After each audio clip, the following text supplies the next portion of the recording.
these two guys at Strike Off 8 on June 25th. Dameron, Kirby, and it's going to be a fun night. Trevor, Thompson, you already know, fireworks.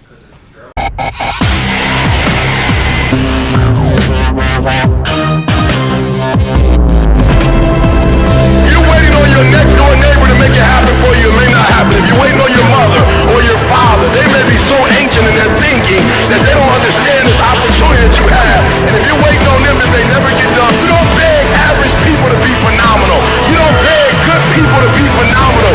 You just are phenomenal, and you will attract phenomenal.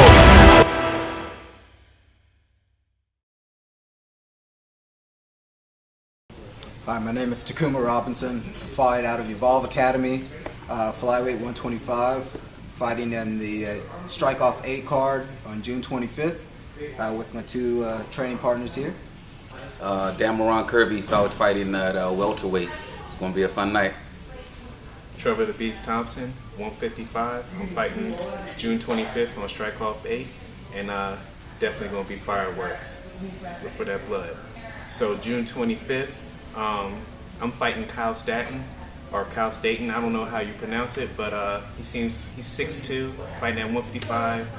He's a striker, and well, he's pretty much well-rounded. He's got a good ground game, but nothing that I've never seen before, and I'm pretty confident in my training, especially with these guys tearing me up every day.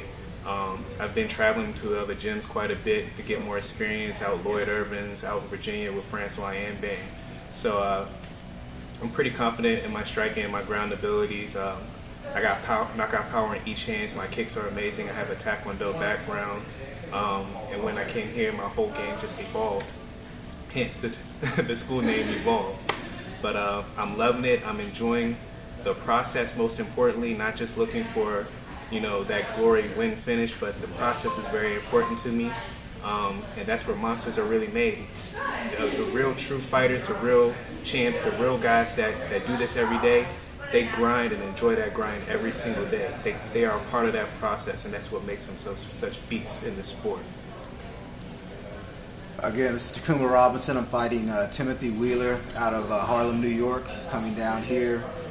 He's a kickboxer instructor, so I think he's more of a stand-up guy, although this is MMA, so I'm sure he has all the bases covered. I don't know too much about him. Don't really care too much about him. I'm working on myself.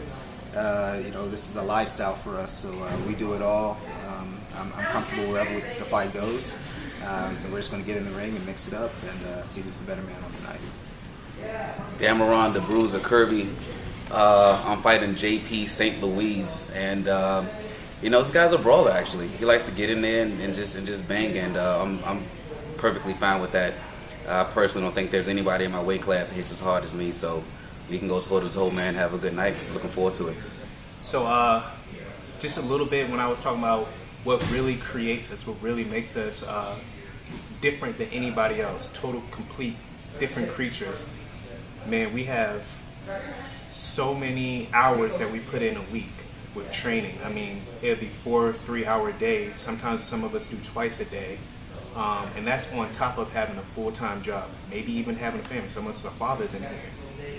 We are responsible for all of that. All of us are fathers in here. We're responsible for all that. So they ask, where you get enough time? I'm tired. So when I hear people say, I'm tired, I laugh and I continue with my day, because I know that what I'm responsible for, and it's me on the line, it's my team on the line, I'm representing everybody. So I got to get up every single day and do what I got to do, day in and day out.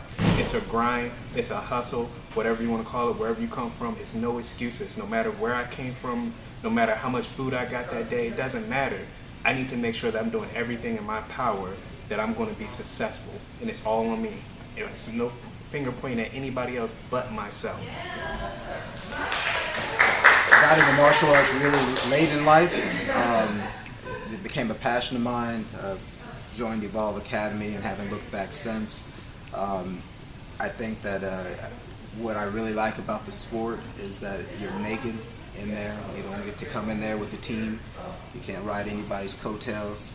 You can't hide in any corners. It's you and another person. And win or lose, I mean, you leave it to the judges. Maybe you can get a bad call, or more than likely, If you lost, you deserve to lose. And the person that puts in the most work gets the most reward 9 out of 10 times, and I won't be outworked. And that's the way I approach it. We'll cover all my bases, and we're here. This is Evolve Academy. Is a martial arts gym, but it's also a self-defense gym. So we approach it with that, with that sort of mind frame, and we go there to win. We go there to make it a quick night. It's not sports. It's not points. It's to go there and battle and represent our academy. I mean, he just touched on probably the best thing about the sport to me is that it exposes you. You know what I mean? Like, it completely exposes you. And so, at the end of the day, you know who worked the hardest. You know who put more heart in. You know who put more will in. You know who put more time in. Like, you know it, just by what the performance that's inside of that cage. And, that's why I fell in love with the sport in the first place. I wanted to know that when I got in that cage, I either learned because I didn't work hard enough, or I won because I did. And I wanted that to be my truth. I wanted to know what my truth was. And so that's what I kind of fell in love with about the sport. We're looking forward to it. There's going to be a great card. If you guys are in the DMV, come out July 25th. It's June 25th. It's at the Northern Virginia Community College in Northern Virginia. So we'll all be out there. There's going to be a great card, exciting fighters. Get to see the local talent, and also people being exported from other places as well. Yeah. So definitely come out, support the fighters. People have no idea how much it means for fans to be out there and support us and to clapping us, to hear you yelling, and just to know that you guys have our back. It means the world to us. So we appreciate all that do and all that can make it out. And I mean, these guys are animals, so it's gonna be a good night, man. It's gonna be a good night. Man, we work hard for you guys. We work hard so that you can have a show, and it's honestly, it's a privilege for us. It's not many people in the world can do what we do with what we have in our responsibilities. I mean, it's a privilege to be here, to be a part of a team, to be a part of a family. I mean, and when we put that work in, we have you guys in mind at all times. I mean, yes, it's only us in there, and we got to be selfish at sometimes, but hey, at the end of the day, guess who gets that show? And trust me, we're going to make it a show. We represent you. We represent you. I'm trying to be like these guys when I grow up. Oh my God. Judging by the muscles ripping out of shot, I think he's already pretty much grown up. Judging by his last few fights, he's definitely fighting like a grown up. But yeah, man, it's been a long road. It's at least for me starting off in Taekwondo and then coming here and hey, why they put me on my back? They said no grabbing, and it's amazing that the level that I've gotten to in such a short amount of time. I've been doing this for maybe 5 years. This is my 5th year, and man, like coming in from no grappling experience, people thinking I'm a wrestler. My striking experience has changed over with my boxing. I'm not just a kicker anymore. I got fast hands, and my athleticism from football translated over pretty nicely, and just all that work has transferred into every area of my life. How I'm a father, how I take care of my home, how I handle my friends, how I handle adversity, how I handle, things not going my way. It's very, very vital how you respond to things. I think they said it's 10% what you're doing and 90% what you react to. Yeah, so in here, some stuff, man, you come in, man, you get choked out, arm barred 3 times in a row. Like, man, just yesterday I was beasting out. What's going on? Like, what's going on? I thought I was good at this. And then, you just got to take it and move forward. And that's all a part of the process I was talking about, man. It's a daily grind. And nobody cares about, nobody watches the person when he's in the dark and he's doing things when coach is not watching. He's in the film room.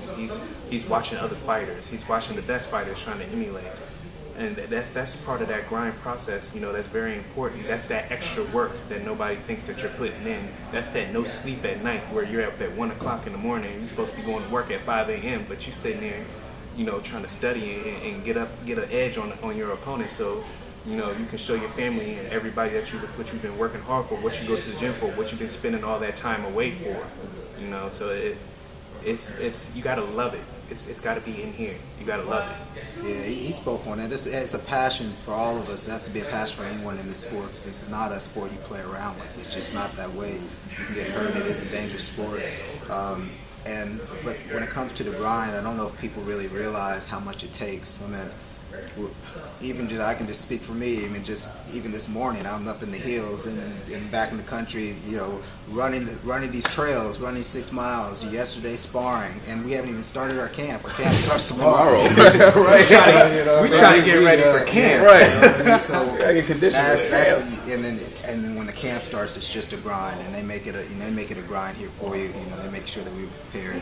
So but none of that is seen on the day of the fight. You know, that's stuff that you just do to be prepared for the fight. But be very, very sure that we're working very hard behind the scenes to make sure that we're on there and we can put on a show for you all. Let me ask you a question, like physically, let's say after the fights or whatever, does it take a toll on your body, and how much rest do you need before you start even working out or going back to another fight? That depends on the fight. How quick it ends. Yeah. You know what I mean? That depends on the fight. You know, Fortunately for me, I know like my last fight went 2 rounds and I literally didn't take any damage. So I mean, you know, I was right back in the week.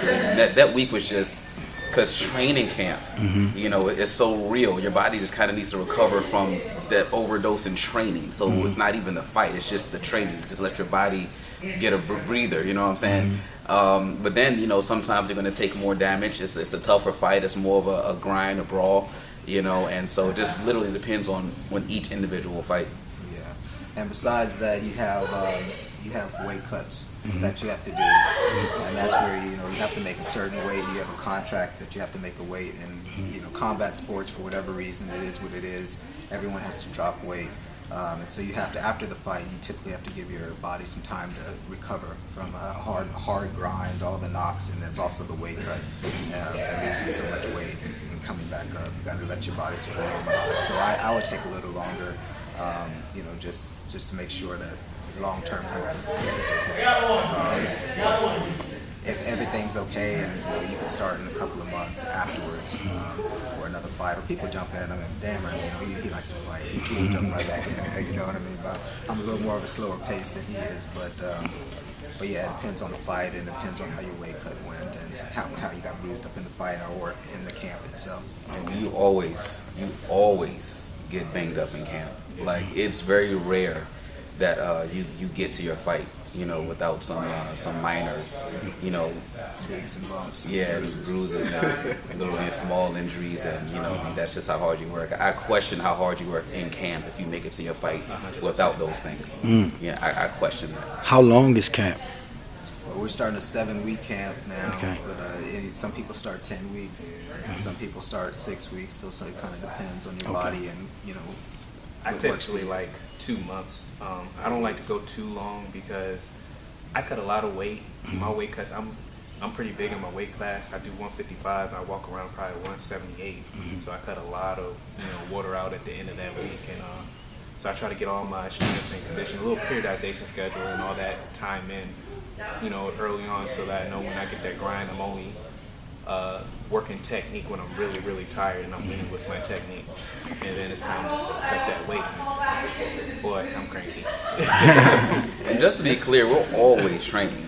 Yeah. We are always training. Camp is just when you go from 7 to the top is 10 and we at 12. Okay. All right. Okay. That's camp. But we're always training. That's just when it's no off season. Yeah. It's not football. Yeah. There's no off season. There's no off season here at all. You know, so I can get called tomorrow and go fight. You know, we gotta be ready at all times. I mean, we might be not in the top condition for us compared to somebody else. It might be like, oh my gosh, like what? Yeah. But with us, our tip-top condition is far beyond. Yeah. Baseline is higher than most people that walk around. But I mean, for me, I have to have shorter camps because I know myself that I start to get in my head when I know I have a fight, and I train, and I'm always afraid that I'm going to overtrain. And so I try to condense my camp so I don't burn out before the fight actually happens. So 6 weeks is sort of ideal. 7 weeks works, but I don't like the long ones because Even last night, 1 o'clock in the morning, I'm up sparring in my basement. That's just the way I am. So I need to have sort of condensed camp, so I can make it there fresh. So taking the work ethic right there. So when is the limit for you guys know when it's time to stop fighting? You understand what I'm saying? Like in general, like when you think your fight career is over? Yeah. Be conscious of your health. I mean, if the doctor says, hey, this next concussion, call quick. Hey, my knee I can't run with my kids when I get older. Okay. Also, this is a game, in my opinion, this is a game where you don't necessarily have to tell it when it's over, it will tell you. Yeah. You know what I mean? Yeah. Pretty much, right? You get in there, you'll start to, one day you can be young and a big bull, and the next day you're old, you know what I mean? So you get in there and you'll realize, whoa, I'm not as quick as I used to be. I'm not, and the commitments, I mean, like we say, we all have lives outside, and you can't play. This is not a game you play. This is they call it the hurt business. I don't like that term necessarily, but you can get hurt, so you have to make sure that you're prepared, and you have to put the time in to be prepared. And if you can't put the time in, then it's not worth it doing it, because no one wants to get hurt long term. This is still for fun for us. Yeah, and I think also, I mean, each individual person, they're going to have their own timeline. I mean, you have the, people like Randy Couture and, people that just went, way far and beyond. Then you got people that are like John Jones, who's the youngest champ, and you got Anderson Silva. I mean, just the distance, the range is just crazy. But everybody's built different. You know what I'm saying? Some people can go for the longevity. Some people have a shorter career. I think everybody's different. And like they pretty much said, your body will tell you, when it's time. So how do you guys eat? Like once a day, a little bit in the morning, a full course meal at night? How do you eat daily? It depends on where you are in the process too. Okay. I eat regularly. I try to eat fairly. In the camp, I try to eat clean. I'm not eating like foods and whatever, but I'll eat anything. But when the closer I get to having to get on that scale, you gotta start cutting out some calories. You gotta start cutting out some salt. You gotta start cutting out a lot of stuff. So it kind of depends on where you are. But I'm not trying to starve our body.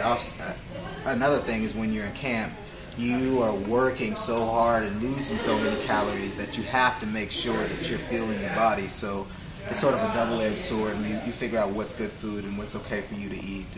But I mean, I'm not trying to starve ourselves until the very end. Right. Right. To the very end, Right. And let me tell you, food without salt is disgusting. I just want to say, I don't care how many herbs you put on that thing. I do not care. It'll smell delicious. When you bite it. Right. Taste of cardboard. Right. There you go. Taste cardboard. That's food without sodium right there. Cardboard. That's true. So, where do you guys see yourselves 10 years from now? I see myself here 10 years from now. Because martial arts, like I said, is going to be a lifestyle for me. It's something that I will do when I'm 60, 70. I won't be competing, obviously, but this is it's just something I enjoy. It's a passion of mine. There's no way that I can ever learn too much. It won't get stale for me. So I still see myself here on the mats, growing in my own martial art journey. 10 years from now, kind of with him. I see him not competing, but teaching. I'll still be training. This it's a lifestyle. You know what I mean? It's not something that you do. It's just who you are. So it's kind of like, we talk about even the diet. It's like, you kind of always eat. You don't. Like you don't just eat cake every day or McDonald's every day and then switch it up when it's time for camp. You know what I mean? Like how you eat, it's a lifestyle of how you carry yourself, what you bring to the table, day in and day out. So teaching, training, and also, outside of this, what I love about this is the internal, strength and wisdom and everything that it gives you take, outside the cage and put out in the world. And so I have a couple of businesses that I'm running right now, and I expect them to I have goals that are set for those as well. So I expect exponential growth when I'm doing outside the cage and continuing to teach, train, and better myself in here as well. Okay. Same thing for me. Probably retired and helping teaching here and with my girls doing some jiu-jitsu tournaments, and that's probably the only thing I'll be competing after that. But more so, I love the kids because the way things are out there, it's not enough time being spent with the kids, and I get a lot of time with the kids on the mat, not just my own, but other people's, and making sure that the values that's instilled in them, they're carrying out. And just teaching them how to compete with life, not just in here, but with life. Because life, life is going to keep moving. Life is going to do what it does. So you got to make sure that you're getting up every day, doing what you need to do to take care of yourself and the others around you. So that's what I see myself. Okay. You guys seem close, right? It's cool, like comrades, and why not start a clothing line like what you got on now while you're fighting and everybody's watching? So to the point where 5-10 years from now, it's a normal thing. Like you guys come up with this evolve, right? Like right now, while you in your prime, while you doing your thing, why not go out there and fight in your own clothes? I don't understand. Certain people do that sort of thing. That's not necessarily my path. It's not my passion, apparel and things of that nature. So that's why I haven't pursued it. I wouldn't be against it, but like I said, it has to be something that for me to be involved in it and really to take it, it would have to be something that I'm passionate about. And I'm just not passionate in that way about it. I'm more passionate about the combat sports and the skills of it rather than segueing it to another career. But it is something that people who are into that they should be doing. They should be using the limelight that they have, using the branding and the attention to segue into something big. Just certain things y'all said, all three of you, it's all about elevation, right? So I'm thinking it's like when you say positive things like that, I know you're just saying it for the people, but you also giving away jewels for free, because these are things y'all in a moment right now where the lights is shined on you. And one day them lights not going to be shined on you, but it still can be shined on your clothing line or something. I think that we all have, things that we do right now, which I spoke about a couple of businesses, right? Okay. And we all have things that we're doing right now outside. And so I think it's just, the path that you're choosing. So, I mean, honestly, we're family here. You know what I'm saying? Literally, these are like my That's my why brothers, I said, y'all seem close. And I know that personally in my life and in their lives, everybody here is elevating in everything that they're doing outside of this gym. Like all of us, not personally know that. You know what I mean? So, the thing is that, it's kind of like when you go to college, right? You're not going to take more than 2 or 3 majors in a minor. You know what I'm saying? You don't have like 4, 5, 6 majors. That'd be insane. And so you have to think that fighting, that's a major. Our family, that's a major. Our careers, that's a major. And then so you got to pay attention to what you're putting on your plate. Now, maybe if one of those things came off the plate and then that was a passion of ours, we could put that on there. But respectively, we have to pay attention to what we're dividing our time to, because we only have 24 hours in a day. That's true. You got a point there. I just me personally, I'm on outside looking in, and I'm like, wow, man. I wish I was involved in your circle, because I would probably say, here, wear these shirts. And then, no, seriously, because Friendly Faces Barbershop, I used to promote his shirts, his clothing line for him. I don't know if y'all remember Dale Reed, the boxer. Used to get his shirts for him. Like, it's just like,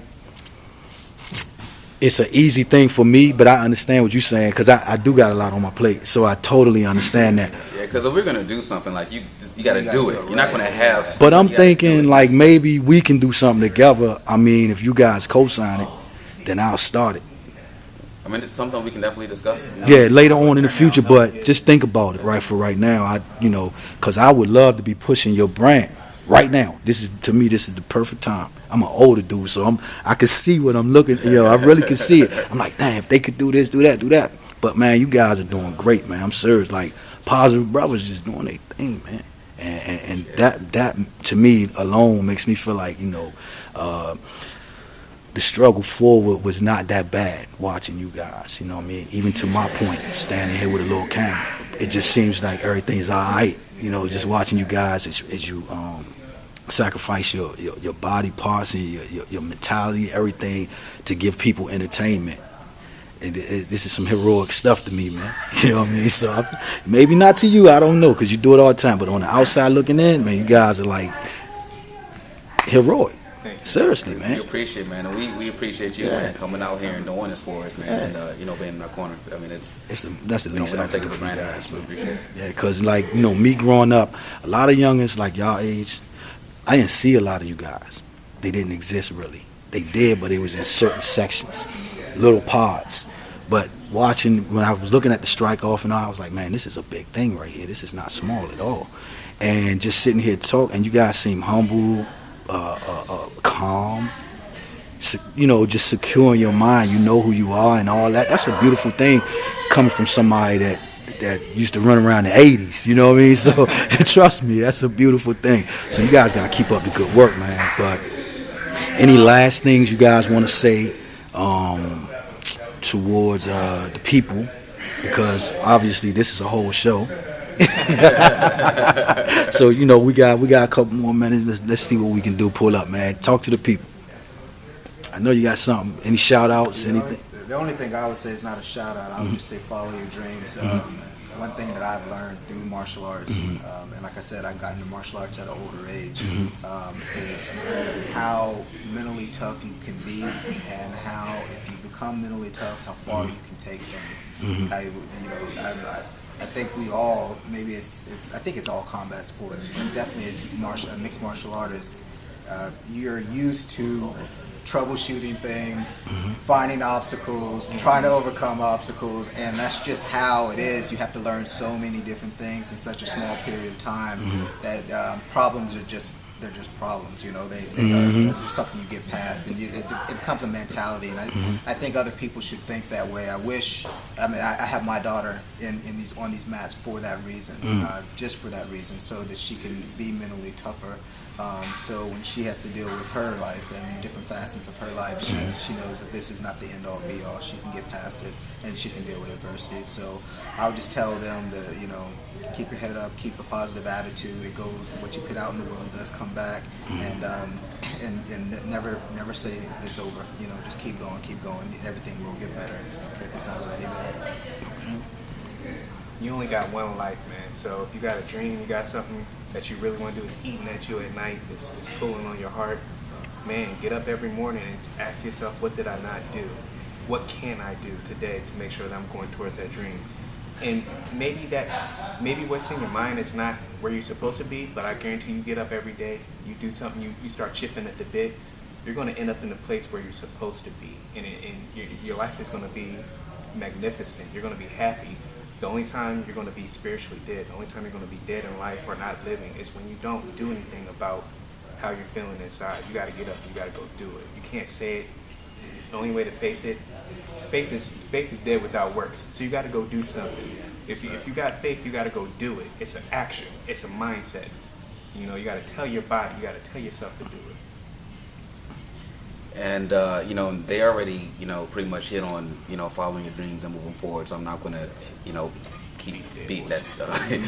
But what I will say is just to everybody that supports us, I just say thank you, man. Like it's amazing the people that come in here day in day out that train with us. Some of them just literally just come here just to help us train. They have no interest in being a fighter themselves, and they get hit and kicked and you know what I'm saying, and everything. So it's wonderful, man. The teachers, the instructors here, Master Mike, the family, the community. It's a beautiful thing, and it's not easy to find this. So thank you to everyone. We appreciate you. Thank you.